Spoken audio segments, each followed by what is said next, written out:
we have I'm Ashamed, Shame Spiral. Episode 14. Mm-hmm.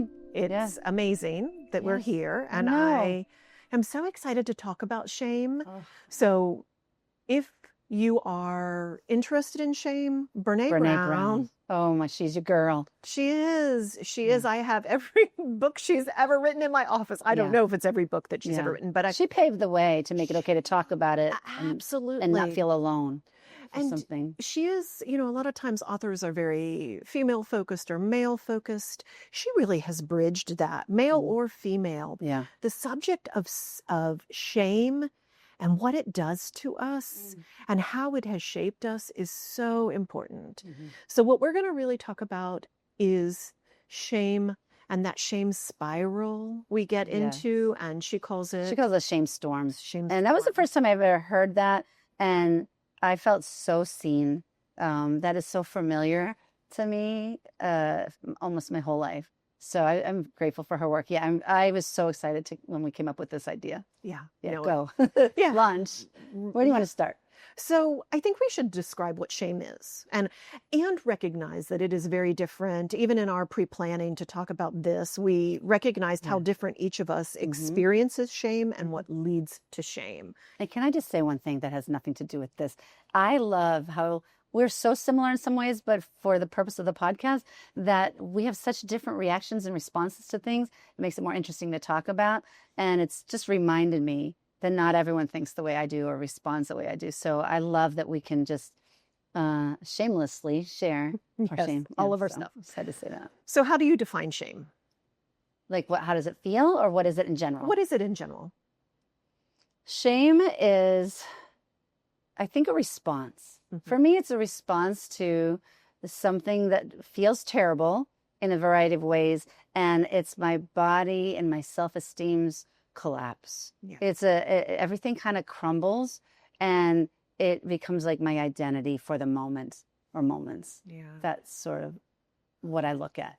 And so when you talk about like a shame spiral or a shame storm, I just, it's the collapsing in that shame is a emotional and physiological response to something about my person, not about a behavior, right? Yes. So it may be the behavior, but it tells me I'm not good enough, not the behavior was wrong. It's this internal, for me, it's an internalization of everything that is wrong with me and has ever been wrong with me. Right, anything I've ever done since second grade. Yes. It's so true. And it is. It's such a, like a Wayback Machine. Remember, that thing from some TV show? It is something that takes you back so far. It's so embedded in our cells. Yeah. That's what comes out to me. It's a core thread, right? It is a core thread that keeps you tethered to old messages. And it is one of the hardest things to work through. And now, I mean, I'm, late 50s, been in tons of therapy, done lots of work on myself, and I still get surprised when it pokes its head out. I'm like, oh, I didn't. And so for me, is that shame comes from embarrassment. The moment that I am embarrassed, shame starts to fill in. And there are other emotions that bring up shame for me. That's the primary one for you. That's the big one for me. I'm thinking of sometimes I think that makes sense, but it's so good to talk about. Like, friends need to talk about this, because I think I've seen you go there, but didn't recognize that it was shame that was coming up. You don't like being embarrassed. I don't like being embarrassed. And I'm like, I don't have that shame associated with that part. So it's interesting. Yeah. And I will say that I'm, much looser about it. I don't get embarrassed very often. That's the thing. No, I mean, I'm public facing a lot. And so I don't get embarrassed a lot, but when I do, it does shut me down. Go to a dark place. I collapse in. I really, emotionally, physically, I physically collapse in on shame. Oh, it feels so bad too. Yeah. So, everybody has a different way to get there, a different path to get there. That embarrassment happens to be my road to get there. Do you know what your road is? I do. But I do. I know you do. I mean, I have struggled with shame for so long. I'm better, but not as much as I'd like to say that I am. This is like the final frontier for me, I think, with my healing. And my biggest one is feeling like I'm in trouble. Yes. And I feel it so much more than I want to admit. And that gets embarrassing, but I'm not ashamed about the embarrassment of it, but I, oftentimes I feel like I'm in trouble with this imaginary person who's probably back when I was 5, right? Or I'm about to be in trouble, or if I do that, I might get in trouble. It's this thought of being in trouble that drives me crazy. And then the response I have is so complex and immediate. That's what's tough for me. Is I can't access the tools. I shouldn't say I can't. It's difficult for me to access the tools I have to get out of it because it's instantaneous. My face gets hot, and I've said something, and I think they're angry with me, and I just immediately go bloop, and I just know I'm spiraling. I know it. So that in trouble is such a significant one for so many people. I think so. Yeah. I was doing a presentation at a local business here, and I was waiting in the lobby to do my presentation. And someone came in because a manager requested to see them. And the manager poked their head out and said, "I'll be with you in just a few minutes." And the person said, "Okay, but am I in trouble?" And they said, "Oh, no, it's all good." It is so that kind of dealing with that anxiety and fear around being in trouble and so people, and so it's one of those things that I'm always conscious of. Whenever I need to talk to somebody, "Hey, do you have a few minutes to talk about X, Y, and Z?" I try to always... Everybody just tell me. If hey, can I talk to you after blah, blah, blah? I'm like, I'm fired.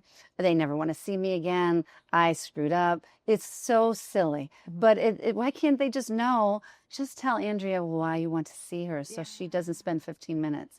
Yeah. So 100%. I love that you do that for people. Well, I recognize how anxiety that provoking, and even for me, like if I got a letter recently from the board that, regulates my license, and I'm like, it was a reminder to get my fingerprints, but I had that moment of, and so I don't get upset if somebody in my vicinity says, "Hey, I want to talk." That doesn't trigger it, but seeing a letter from the IRS or the, it can. So I think we all run into that shame and what did I do? And oh my gosh, it's the end.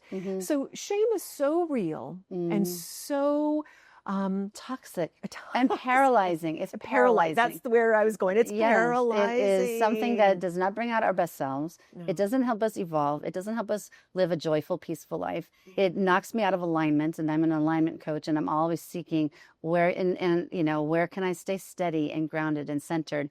And I can be coming out of a meditation, and I get one text, and it's like I didn't even meditate. Yes, and it takes away all the work that you just did, right? So where does shame come from? For me, like trauma messages. It comes from childhood. Or poor experiences, messages. So it comes from childhood. It comes from messages we get within our family, within our church, from society, from school, messages about, literally people will say, "You should be ashamed of," right? I mean, sometimes it's that direct, or it can be even, the people that you look up to always being highly critical of that person shouldn't be wearing that. Or what were they thinking when they got dressed this morning? Oh, yes. When you hear people criticizing or just commenting, it doesn't even have to be negative, commenting constantly on how people are and placing judgment on that. If they look good, if they look bad, if they're appropriate, if they're not. And growing up and watching that, or at any point, and then you internalize those messages.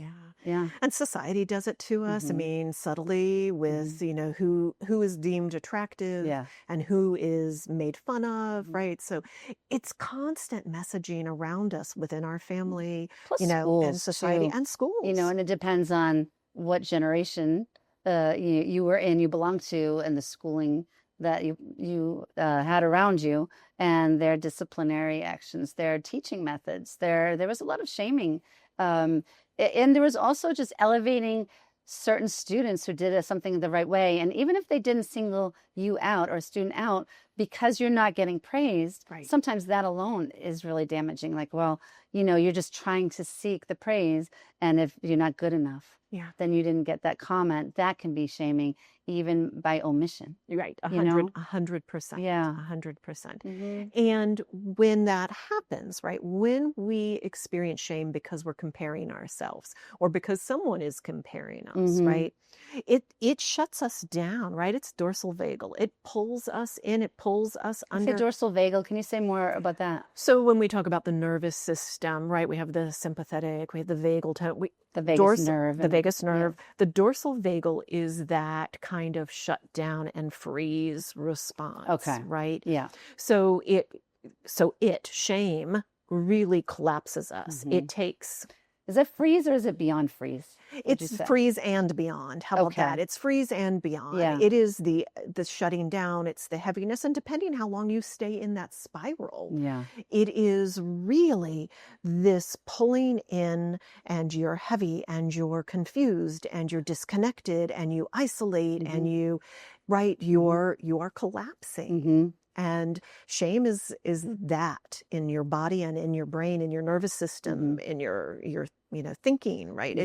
It is very, very destructive. Yes, it's such a lonely place to be. Yeah, shame is a lonely and place isolating, and you think you're the only one. And well, and we create masks, right? Because some of us, it's not just an incident that creates shame; it becomes who we are. Ding, ding, ding. Yes. Right. Well, yes. We do, because we're carrying the shame every day with us. And then I'm going to cover this part of myself up. I'm going to mask it. You're not going to know that this is how I see myself. Yeah. And so sometimes we'll go to the extreme to cover that up by whatever behaviors. Here, look at this. Here, look at this. Now. Right. Well, look at this. Look at this. So you won't see this part of me that I'm carrying shame around. Oh, I think a lot of people do that. I know a lot of friends who were overweight who became really, really funny. And so you're going to focus on my humor so that you don't know how bad I feel about, things like that. And I just know, like when you said, it's interesting how you said, like, it becomes a part of you. Oh, yeah. Like the shame around my body image forever. Come a long way. I have a long way to go. And I know for so many times I kind of resigned that this is just who I am. And I'm making peace with the fact that I'm making peace with the shame. Yeah. And I don't want to anymore. Like, I don't want to, that's not where I want to live the rest of my life. So I remember I was going to a wedding or something, and I weighed more than I wanted to weigh. I was heavier. And I got and I was getting my nails done. Oh, why are you going to go? Because I don't get my nails done, obviously. No, you I never have nails. Right. I got my nails done because I was going to a wedding. And she said, why are you getting your nails done? And I said, well, because I'm fat. And so at least if I have nails. They'll look at my nails instead of my body? Yes, instead, I well, at least they won't think my nails are also bad if they notice. I mean, how distorted was that thinking? Yeah. And I was like, okay. There is something so wrong, because we learn to be shamed and then compensate by having something. Well, at least I have this, or I have that, instead of releasing the shame. Right.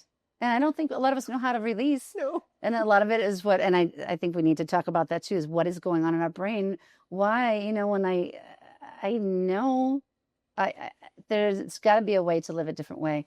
And I'm so stuck there. Yeah. So stuck. Well, and it is a reaction, because when we go into a shame spiral, when we allow those shame thoughts, when we have the shame thoughts and they stick or they reside in us, right? Our body goes into fight and flight. We are not able to think our way out of. Right. You cannot think your way out of something that your nervous system got you into. Yes. Oh, right? I love that. It is so true. Yeah. Yes. And you have to address the nervous system. That's what got us there in the first place. And we don't. We tried to go cognitively. We do. Right? And it doesn't work. Right. It doesn't, because our body is giving us a message that is incongruent with what our brain is thinking. And the body is going to win. The body is going to win. Yeah. Yeah.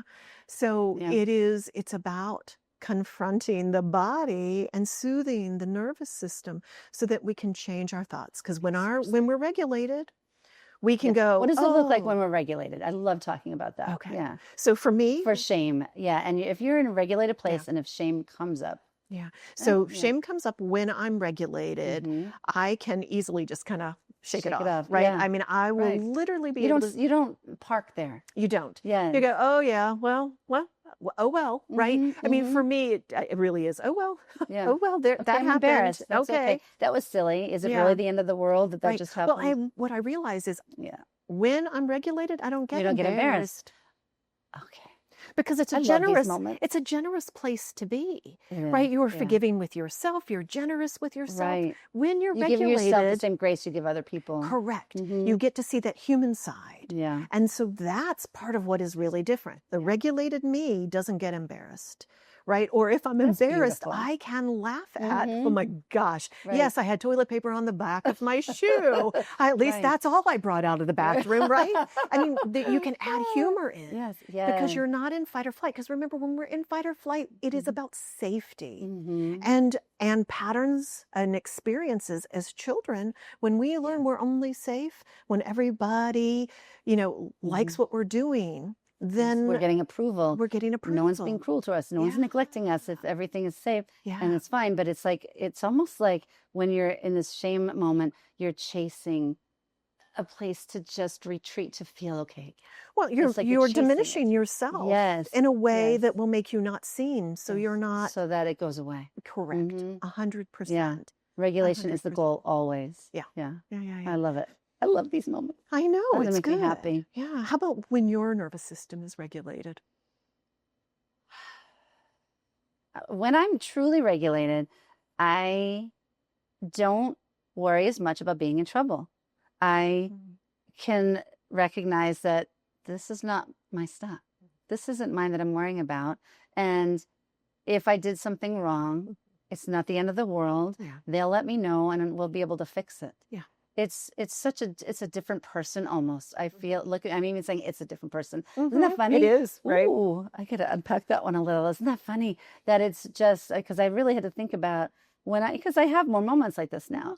Not as many as I'd like, but I am getting them more often because I'm working on regulating so much and just being grounded and in alignment. And when I'm truly just calm and centered, and somebody says, like at work the other day, someone said, hey, I'd like to meet with you at 3:00. And she was about to finish, but I just was like, okay, because there's no reason that I would have done anything wrong. And I was able to breathe and let her finish that sentence. Normally I would interrupt it and say, okay, why did I do anything wrong? Like that would be my way to offset it, is to just give her the opportunity to tell me, but I didn't even need to because I was in such a good place. Sure. Yeah. Well, and even a regulated self would have the grace for themselves to say, okay, but just so you know about me, when people ask that, and so I need to know what it's about so that I don't spiral. Yes, right? And I've been able to do that so much more lately. Everyone around me knows that that's where I go. And I'm able to just say, if they don't, say, oh, I just want to let you know. Yeah, something to know about me. I like that line too. Something to know about me is this is where I go. And most people say, oh, I do the same thing. So many people can relate to it. So then why don't we all change our behavior and just tell the heads up. Here's the heads up, right? Yes. Okay. Well, we're gonna get people to do that. Yeah. Let's start a campaign. Yeah, I think we should do that. Okay. All right. So what do we do with this? Okay. I'm ready for some techniques. You have some techniques? I do have some techniques. Okay. But I'm going to look. Okay. Look away. That's good. Because I like to make sure that I get these all. And so, oh yeah. All right. So when we look at the techniques that we use for shame, first and foremost is open up, heart center, and uncurl our body. Oh, that makes sense because you were literally... yes. So this is what we do. Open up. When we don't want to be seen, we shrink ourselves. When we're feeling diminished from shame, we physically collapse in. Yes. Your diaphragm gets compressed. Your lungs are not getting oxygen, which then puts you more into fight or flight because you're not getting what you need, right? So, and Amy Cuddy did all that in that research around posture, right? If you smile, your brain releases oxytocin. It doesn't know that it's, whether it's something you're smiling about or just, hacking your brain. You're getting some oxytocin relief by smiling. Well, that works with posture as well.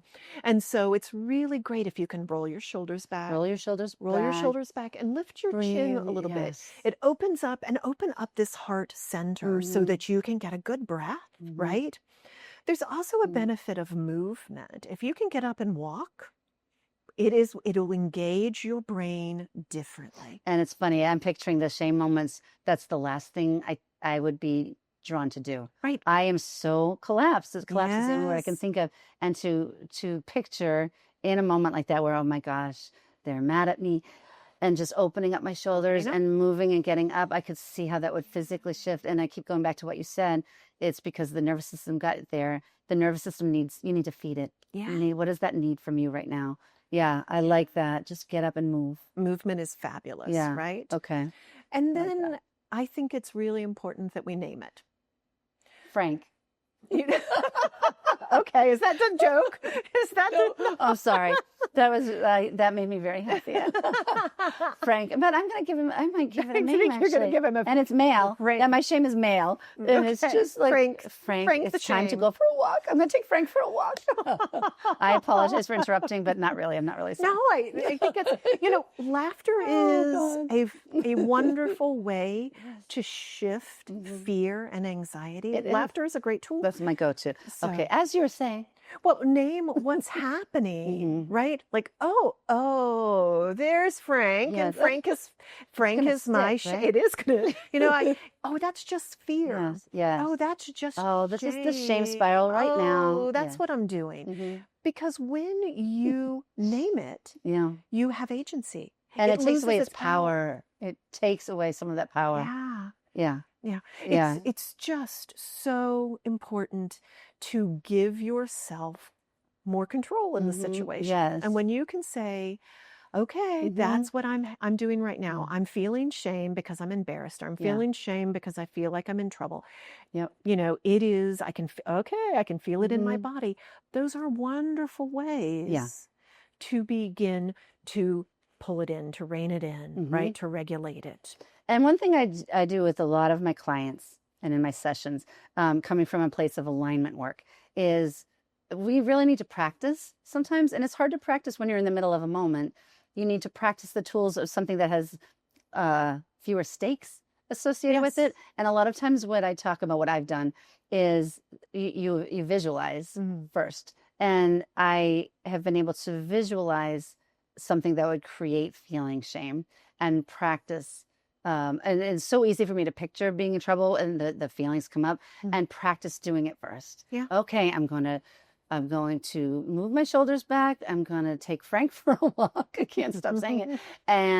And keep practicing it and visualizing it often, because this isn't going to work right away. No. We have been thinking and reacting our whole lives, and the nervous system is patterned, and the grooves are deep in our brain.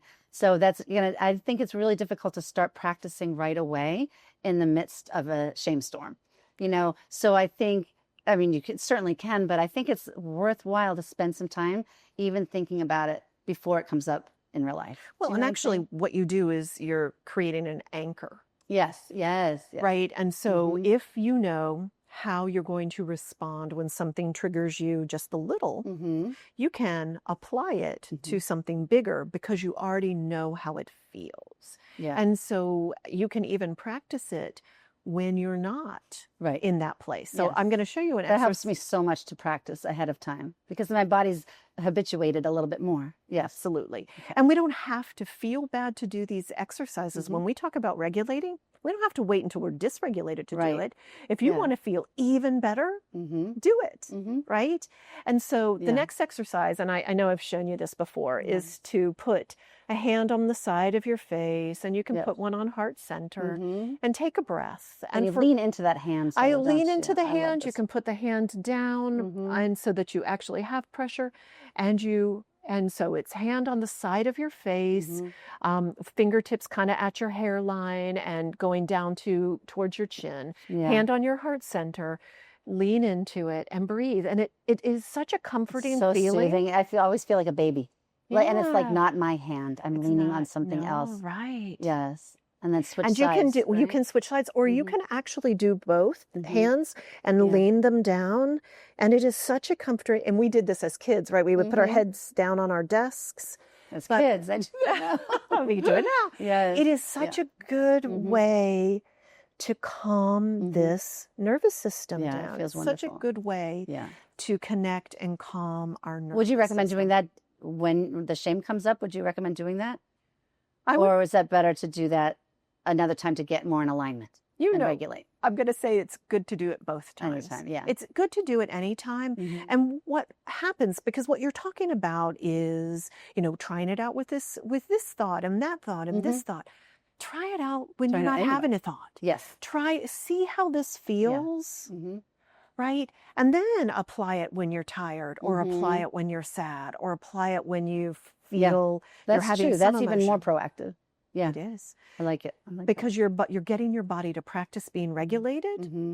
And when your body practices being regulated when it's needed, it's so much more ready. access. Right, it's resilient. Yes. It is able to do it so much I always easier. feel like it's just like going to the gym consistently. And when you need your strength, you've got it. It's the same thing. Something else that's really good for the nervous system is one hand on your heart and one hand on your solar plexus. And particularly because this is shame, and shame tends to live in these places. Yeah.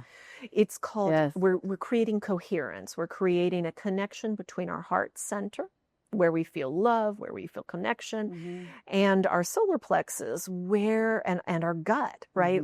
Where we have intuition, where we sense our well-being and our sense of self is. And when you do this, you can just hold and, of course, soften your breath, soften your eyes, and just allow that connection to happen. Heart. At first, I'm like, and all of a sudden, it takes a minute. It feels really grounding to me. I love this. Right. One. Anything with stomach is really grounding. Yeah. And so we're connecting our heart to a sense of grounding. And you just breathe into it. So hand on heart, hand on solar plexus or belly button, and allow that connection. And if you hold it here long enough, you're going to feel a pulse between the hand. It's really, really nice, right? And that connection just really, I like that. Yeah, it feels good, right? I really like that, yeah. And then you can take this hand and you can put it other places, right? Forehead, back of the head, and can keep connecting those parts of your body. Pair it with the breath. Pair it with I'm safe, I'm loved, I'm okay just the way I am. Yeah. You can pair it with a mantra. It's just such a great way to come back to ourselves when we're in that moment of dysregulation. Love it. Okay. These are great. Yeah, they're easy to do. And I think the last one, another one that I do when I'm feeling really out of sorts about shame. And shame is unique, right? Shame pulls you in a way that other emotions or experiences don't. Yes. Shame really does. Yeah. So oftentimes I will use some orienting. I'll ask myself first, is my body regulated or not? Because if my body is not regulated, I've got to start there. Then I'll ask. I like that question. Just, am I regulated right now? Ooh, I'm just asking that question. It's curious. I can't trust the shame right now because I'm not regulated. You don't count yet. Let me do that. So yeah, just be curious. Checking in and orienting. Checking in with yourself. Yeah. Okay. Then I say, fact or fiction? What's my proof here? Because so often we feel it, we believe it. We feel it must be true. Yep. So I have a story that I had this anxiety that something bad had happened. I don't know if I've ever said this to you. I had an anxiety that something bad had happened to my husband. And I tried to reach him and I couldn't get in touch with him. Did I say that? I think I'm going to keep going here. Okay. I need popcorn. I feel like right now. Right? And I couldn't reach him and I couldn't reach him. And so I was visiting a friend up in North Carolina. I got in my car at 4 a.m. and drove home because I thought I had a sign. It was acid reflux. And so, right, because I was the sign was, I need to understand more of how acid reflux was the sign. It wasn't. Was wrong I felt something in my gut, and I was having anxiety about it. And about halfway home, I was like, you just needed a Tums. I needed a Tums. And so I was buying into, because my body was reading what was going on. Wow. Because it felt like anxiety. And I believed. And you believed it. That's a good story. That it is a horrible story. It's but it's really good for a podcast. It is. But we do these things. We take it as truth. We take it as an absolute truth. Yes. Wow. And so instead of asking myself, okay, wow, what is the fact here? Yeah. What difference does it make? And it took me 4 hours on my way home. I'm like, I shouldn't have eaten late, and I shouldn't have had that beer before I went to, right? Wow. Just ridiculousness. Yeah. But it was. It's so true. It's so true. And so I ask myself, what's my proof? You've come a long way, though, because there's no way you would do that. There was no way I would do that now. For a number of reasons. But really, you've come a really. It's interesting to see that now. Right. I'm happy for you. No, well, thank you. But it was, but it was that internal feeling of dread. Mm-hmm. Mm-hmm. And I just registered it as that there's something bad happening. Yeah. And what's within my control. Mm-hmm. So that is the next thing that I'll ask myself. Is this fact or is this fiction? Yeah. Right? And what's my proof? And what's the information? Get more information about it instead of, Yeah. And then, and then I move into what can be done about this, right? If this is just shame, what do I need? What does my nervous system need to hear instead? Yes. And it's usually, oh, you're safe. Oh, that's just indigestion. Just go take a, take a Tums, right? Yeah. It is. And with practice, that gets easier too, because sometimes in the beginning, if you haven't worked on this, no answers come up. Nothing can help, because you're dysregulated. Mm-hmm. But then if you can work on some tools first and get yourself more in alignment and more regulated, then the answers do come, because that prefrontal cortex comes back online to assist you too. Okay, so then if no answers come, have 3 sips of water and take 3 breaths. Okay. I really and truly, if no answers come, take 3 sips of water. But also you can do all the other things that you demonstrated. You can, absolutely. But when you're particularly looking for an answer, 3 sips of water and 3 breaths. 3 slow breaths. Like that. And you're going to get much more. And the water is because we are typically dehydrated as humans. And when we put a little water into our system, our brain thinks better. Yeah, that's true. Yeah. And then the more you practice, the more you regulate it, the answers come, and it's just so much more peaceful. And that shame can kind of dissipate. Yeah. You feel it. And the more we talk to the shame, and the more generous we are with ourselves and the shame, oh, it's just shame. It's just shame. Right. I don't know if you've ever done camel pose in yoga. Can't remember. It's where you're very chest open and your back. And I used to collapse into tears. Wow. Every time I would do it, I couldn't get through it very long. And then I realized it was shame. That when I went into camel pose, I was opening my chest and my heart, and it was big fear, big shame. It was all the stuff.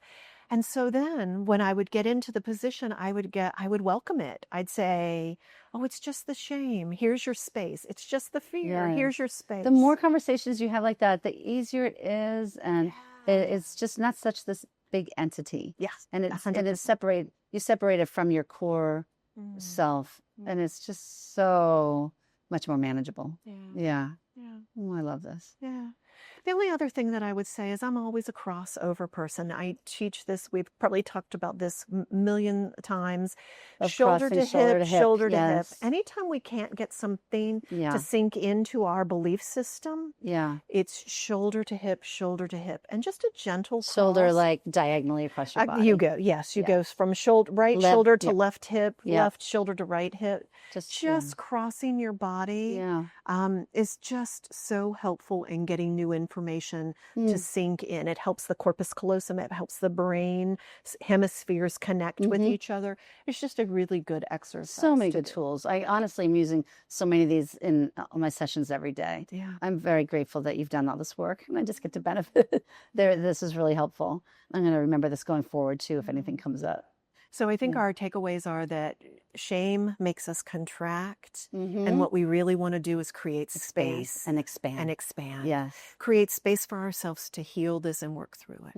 And to take Frank for a walk. And take Frank for a walk every day. Yes. And so is my joke time. It is your joke time. Okay, I have to get this right. You ready? Why did Santa only give gifts to the letter E? Okay. Because all the other letters were not E. Yes. Okay, fabulous. That is fabulous. My gosh, that's starting to go around the internet, and it makes me laugh every time I know the answer, and I wait anyway. I love that. I love it.